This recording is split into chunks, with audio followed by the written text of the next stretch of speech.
This series is made possible by the generous donation of Stifel Financial and viewers like you. Thank you.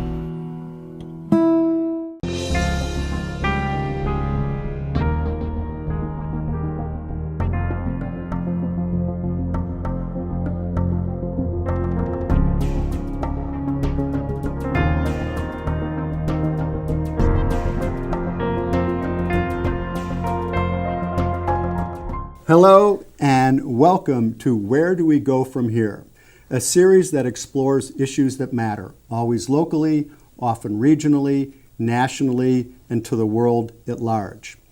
Although you will see the NU debate team actually in action as part of our series on gun control and legislation, this particular segment is going to be an independent segment that really deals with the importance of having a debate team at Nevada Union High School, the importance of debate, the importance of civic discourse in our schools. My guests today are Michael Anderson and Stephen Goldberg, who I'll introduce more in a moment. I also want you to know that you can see both that NU debate and this program on both YouTube and on Comcast Channel 17 Monday nights at 7. So welcome, Michael. Welcome, Stephen. Thank you, Al. Let me tell our viewers a little bit about you. I have a little bio here, so I'm simply going to read that. Michael Anderson. Michael founded ClientWorks, an IT service company based in Nevada City, in 1998 after having worked for 10 years as a systems administrator for the Grass Valley Group. Prior to moving to Nevada County in 1988, Michael worked in Silicon Valley for companies such as Fairchild Semiconductor, National Semiconductor, and Apple Computer. Parenthetically, all companies that I lost money investing in. Just kidding. Michael holds a Bachelor of Science in Information Systems Management from the University of San Francisco. He is the father of a high school debater and president of the Nevada Union High School Debate Booster Club. Stephen Goldberg, originally from Palo Alto, California.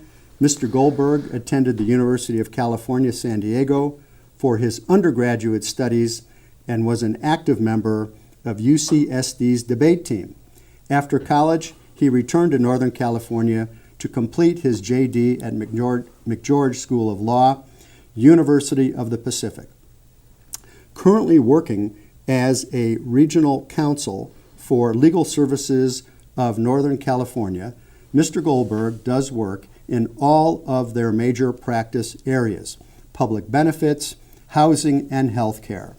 He also coaches 3 high school debate teams, including the award-winning team at Nevada Union High School, and teaches a course on landlord-tenant law as part of American River College's paralegal program.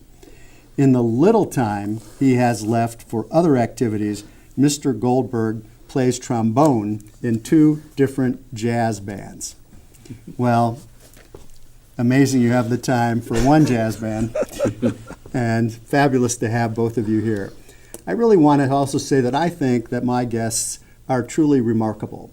These are men that are making a significant contribution to our children right here in Nevada County, to their families, and in my view, to this community.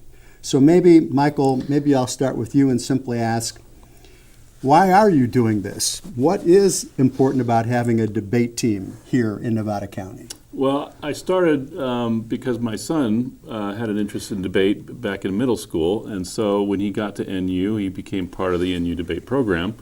And Stephen Goldberg, as the coach, brings these kids along. They started in their freshman year, and they travel a tremendous distance in their skills and knowledge of debate as they go through school.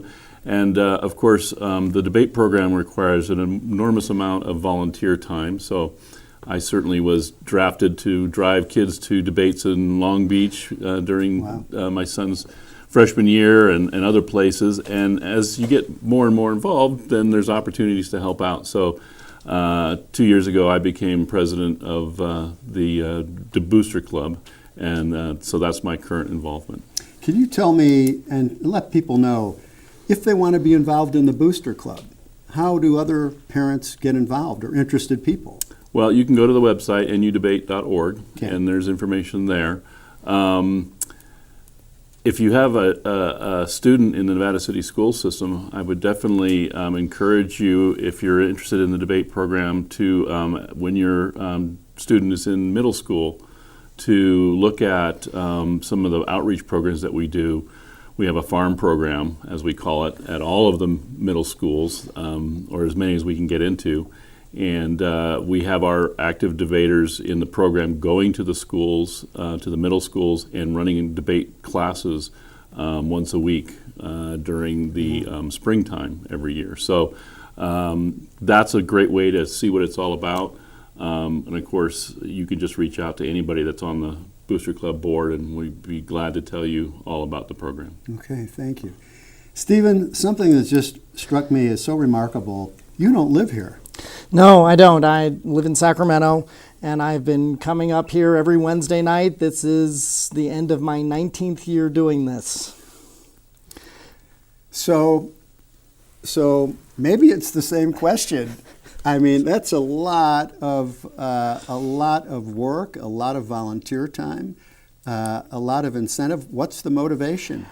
I debated in college, and I fell in love with it, and my sort of side fun thing during law school was judging, and I was lucky enough to fall into coaching high school in Sacramento, and then I was asked 20 years ago now by the coach at the time to come up here and start helping with the Nevada Union program, and I did, and I can't stop. I just love doing it, and whenever I think maybe it's too much, maybe I should stop, I get the next group of debaters. Oh, I have to coach these debaters. I have to keep. So I've given up even thinking about that now. I'm just going to keep doing it. I love it. So tell me, why is it important to have a debate team at Nevada Union High School? Type of debate that we do, which we call policy debate, does several important things for students. It teaches critical thinking skills, it teaches speech and presentation skills, and it teaches the ability to organize and research large amounts of information. And then the type of debate that we do focuses on a single topic for an entire school year.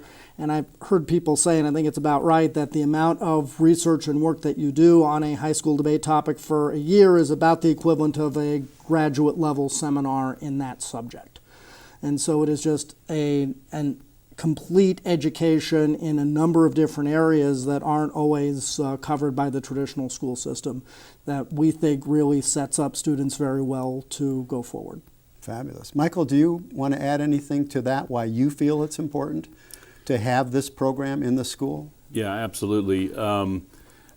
One of the issues we have right now in our local politics and regional politics, national politics is the civil discourse.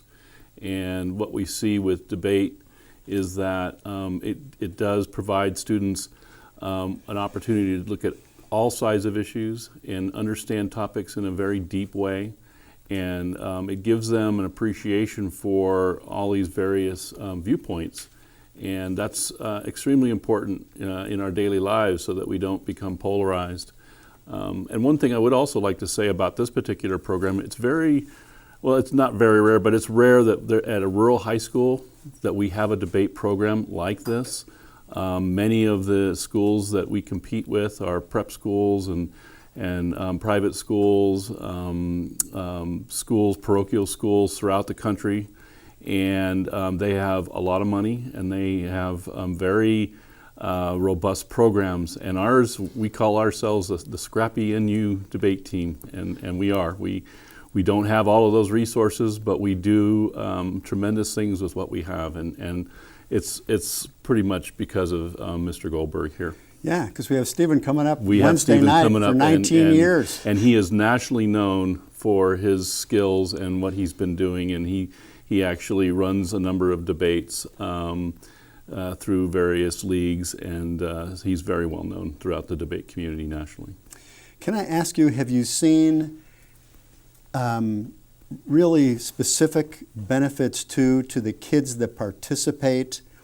And by that I mean, I would imagine being on a debate team could stand you in pretty good stead in terms of a college application, for example, or things like that. Is that true? Oh, it definitely does. We find out that a lot of the students who have been on the debate teams, when they have term papers or even papers in college, they can already write them on the subjects that we've covered throughout the year in policy debate, because they really become experts in whatever the area is of that year's debate topic. Interesting. Yeah, many of these students are in AP classes. They end up going there once they get into debate. They get on this track of academic excellence, and I think debate has a lot to do with that. Interesting. So let's talk then about what are the impediments to expanding a program like this at Nevada Union High School or at our schools in general? Or what do you see? Is there any structural impediment to expanding this program or to reaching out to more kids and making it more available, Michael?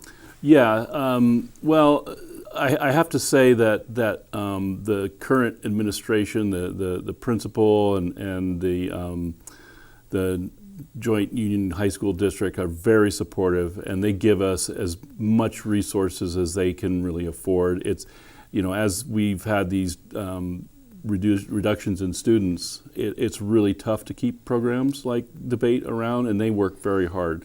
That being said, it would be wonderful if we had more than one class, for example.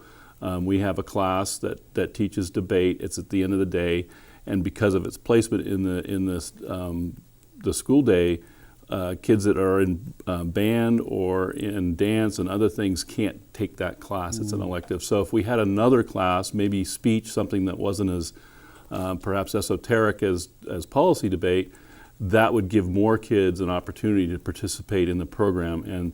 And I would love to see that happen, but I understand the budget constraints. So we'll just see. Hopefully we'll get more kids into the system, and there'll be a better opportunity for the schools to expand that. Wonderful. The title of this show is Where Do We Go From Here? So maybe we can conclude this segment for any thoughts you might have about debate, the debate team, and where could we go from here in terms of what we have in our school system? I think the Nevada Union debate program is on a really good trajectory right now. But as Michael said, although the school and the district have been very supportive of us, we can always use more resources, and part of that is being able to outreach particularly to lower income students who maybe can't afford to travel nationally themselves without a substantial amount of assistance. And so we do sometimes have to have some limits on what we can do because of resources. And really, I think it's particularly important for us to reach out to low-income students and give all students the opportunity to be able to do this. We do travel nationally. We travel all over the place. We went as far as New York City this year, and we made it to the national championship tournament in Kentucky this year.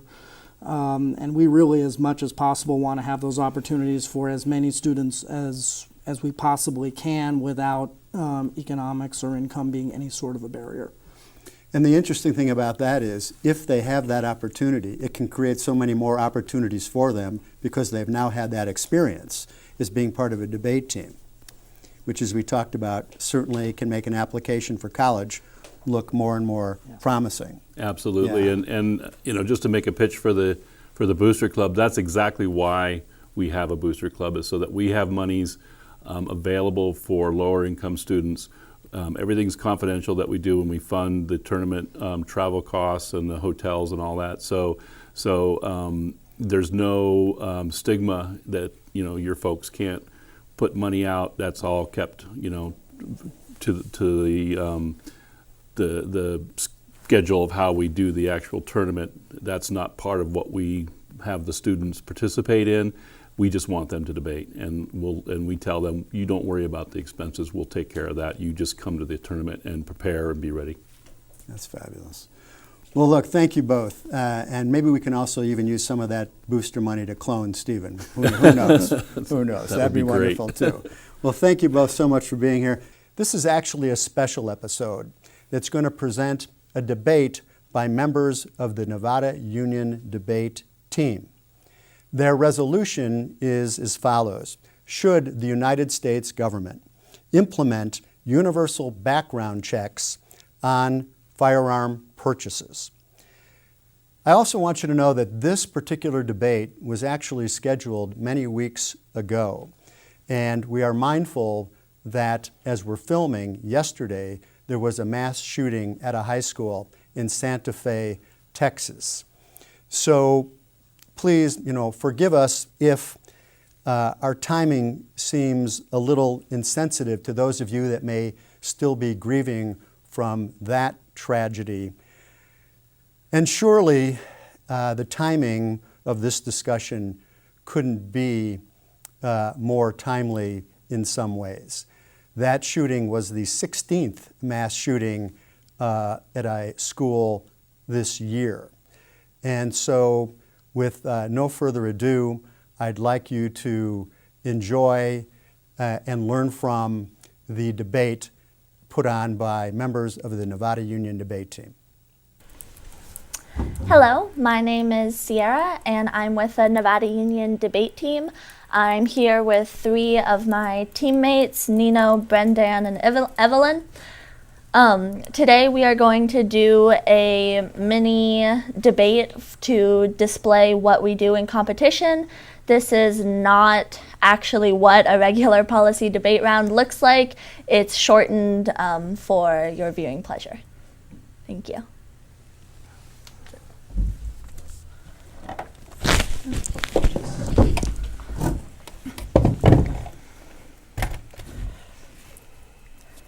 My first point is guns are changing.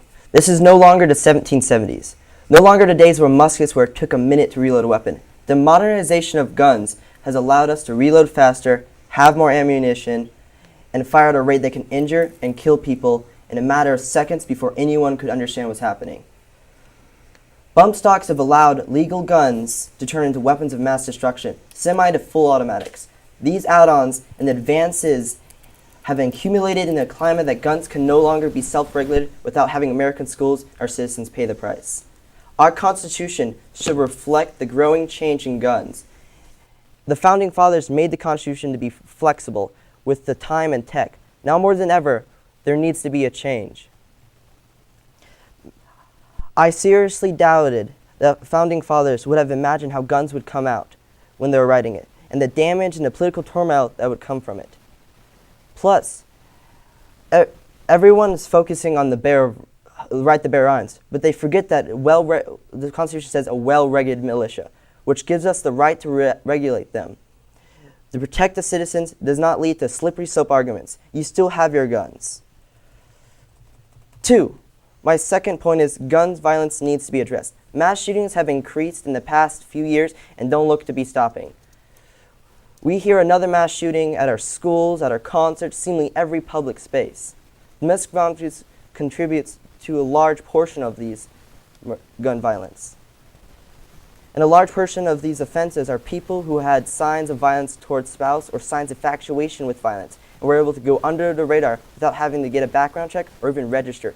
So a lot of these cases, we don't even know if they have a weapon or a gun. My last point is federalizing guns checks makes every gun. We need the government to federalize gun checks so that all gun purchases need to go through a universal background check so we can deny people who've shown signs that they may cause violence. Universal background checks also close the controversial gun show loop, which allows people to go to these shows and buy guns without checks or even registering a gun. These background checks will make sure people can't buy multiple guns in quick succession, so people who are planning to cause violence can't stock up. These safe regulations will not take away the Second Amendment. It will improve on it, making sure everybody who wants a gun has a good reason for owning one. So people can no longer worry about shooters. The Second Amendment was made for protecting your home, and people deserve to know that's the only reason why you need it. Cross-X. How is this different from the current background checks that are in place now? Well, our current background checks allow a good portion of 40% of our gun owners to buy weapons through gun shows, which allows them to be unregistered. All right, so how do you fix that? Well, since we make sure it's legal to make those loopholes. Like the gun shows have to register through a universal background check. All right. What ensures that these background checks are not going to lead to a stigmatization of mental health issues? Well, it's a universal background check, so it's not targeting anyone. Everybody is put on the same standard. All right. What ensures that there's not going to be loopholes and circumvention? Well, there always could be a loophole, but shows that other countries that have put universal background checks, their thing has went down. So is there like a basis for these universal background checks that ensure that there's not going to be loopholes, or are you just saying that the loopholes aren't a big deal? That the loopholes won't be a big deal. It will still bring down gun violence. All right. What ensures that there's not going to be still black market circumvention working outside of the United States government? As I said again, there's a lot of other countries who have implemented these universal background checks, and they have not gotten. People still won't buy guns even if they're on the black market because they will stop. Okay, thank you.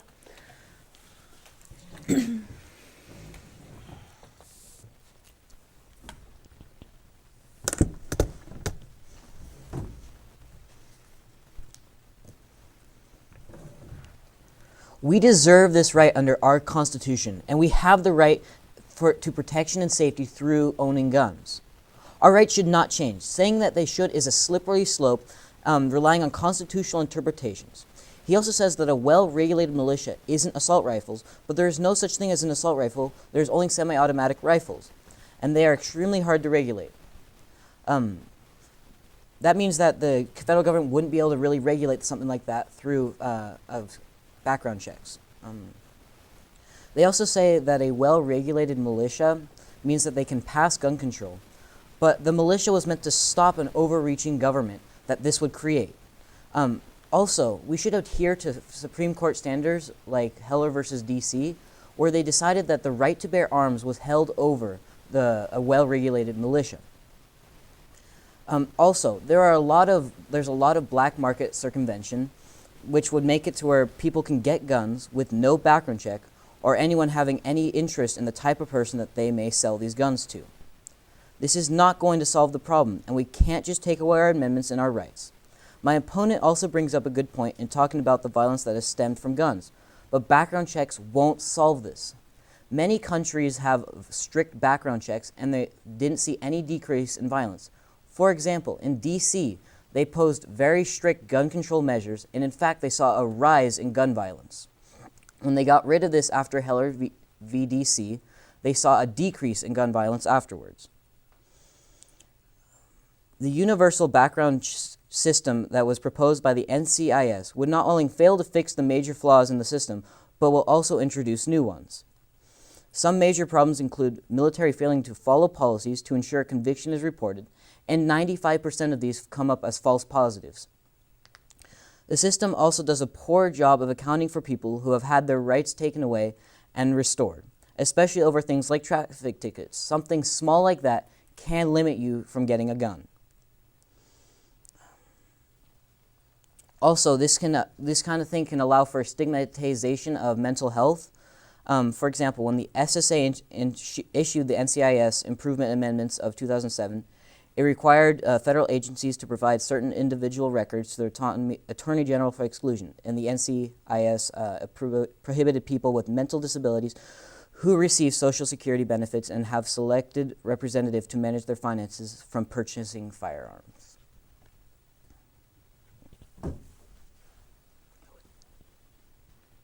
Cross-X.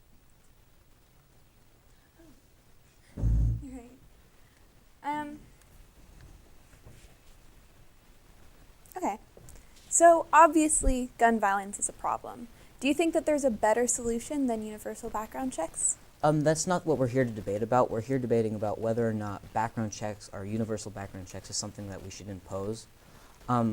Because of that, we don't have to answer this question. Okay. How would a militia armed with even semi-automatic rifles overthrow the government? It's not necessarily about like the physical ability to overthrow the government, but it's protecting the Second Amendment, and if we get rid of that, it's a slippery slope to getting rid of all of our rights from the Bill of Rights. Okay. Why would semi-automatic rifles be harder to regulate than any other type of gun? Because semi-automatic is pretty much any gun out there. All right. And what do you mean when you refer to the black market, like gun shows or some other sort of circumvention? On the street kind of buying, when you buy it off the street, off a random person. Okay. Thank you.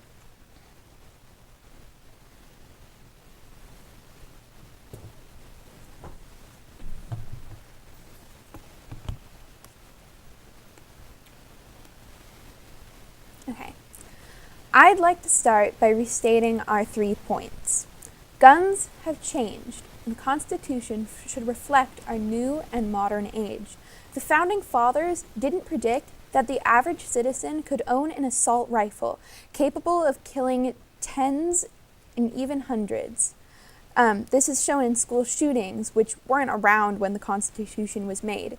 People with histories of violence should not be allowed to use guns for killing people.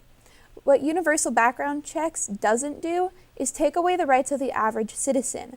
Guns are still available to you if you don't have histories of domestic violence, or if you aren't some crazy person who's more likely to use a gun to kill a person. You can still get a gun, it just has to be registered.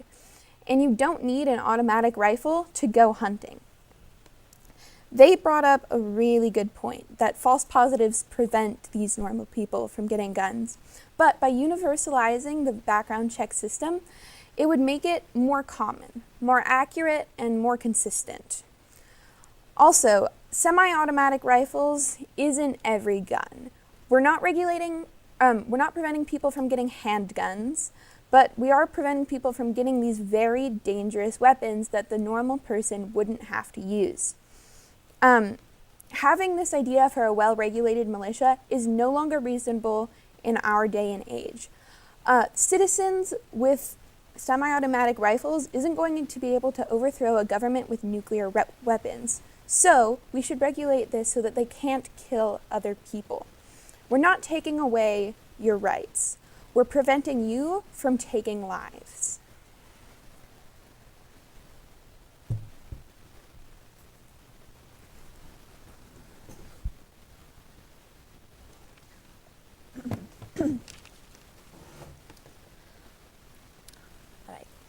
My opponent brought up some interesting points. I would like to reiterate that background checks will fail.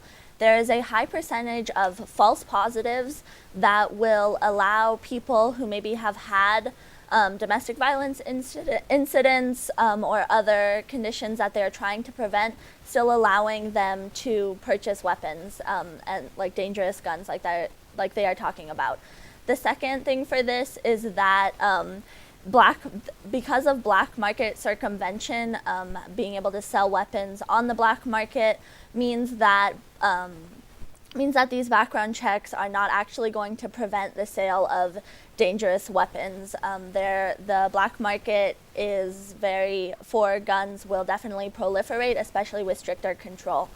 Another reason that they will fail is that this is going to be way too big of a restriction on people's rights, as my partner stated in his previous speech. Things as small as a traffic ticket violation can prevent you from getting a gun. The second thing is that we need to protect the Bill of Rights. It's a slippery slope getting rid of one amendment to getting rid of other amendments that may protect citizens of the United States.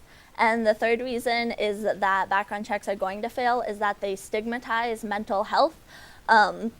And this is a problem because historically gun control movements have been very ableist and not inclusive. Another thing that my partner brought up is that like mental health records from therapists and trusted doctors can be displayed openly to the government to kind of increase these control, which is a problem in and of itself.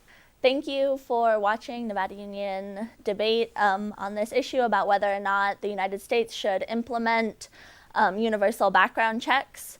One important part of the policy debate world and community is that the students learn to debate all sides of an argument, especially not ones that they may particularly believe in personally. This does great things for our education about learning all sides of an issue and helps us formulate our own opinions, as well as making us better at debate. Thank you.